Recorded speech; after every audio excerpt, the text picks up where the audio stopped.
સુરત શહેરમાં નશામાં વાહન ચલાવનાર સોશિયલ મીડિયા ઇન્ફ્લુએન્સર સામે પોલીસે કડક કાર્યવાહી કરી છે.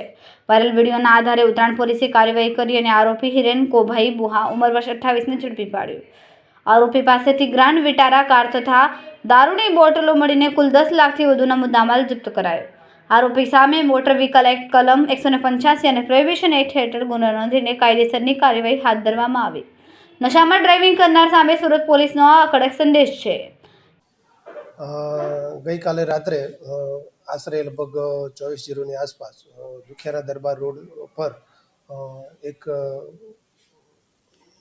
મારુતિ કારના ડ્રાઈવરે એક મોટરસાઇકલ સાથે એક્સિડન્ટ કરેલ અને એને જ્યારે ઊભા રહ્યા હતા બધા તો થોડા લોકો ભેગા થઈ ગયેલા અને જોયેલ તો નશાની હાલતમાં હોય એમ જણાય આવેલ, જેથી તાત્કાલિક પોલીસ પહોંચી ગયેલી અને એના ઉપર કેસ કરી અને કાયદેસરની કાર્યવાહી કરેલ છે. કેમેરામેન સેનલ વિરાણી સાથે વિશાલ છેઠા, માનવ પ્રભા ન્યૂઝ, સુરત. અમારા વિડીયોની નવી અપડેટ મેળવવા માટે સબસ્ક્રાઇબ કરો માનવ પ્રભા ન્યૂઝ ચેનલને. બેલ આઇકન ક્લિક કરો લેટેસ્ટ વિડીયો સૌથી પહેલા મેળવવા માટે.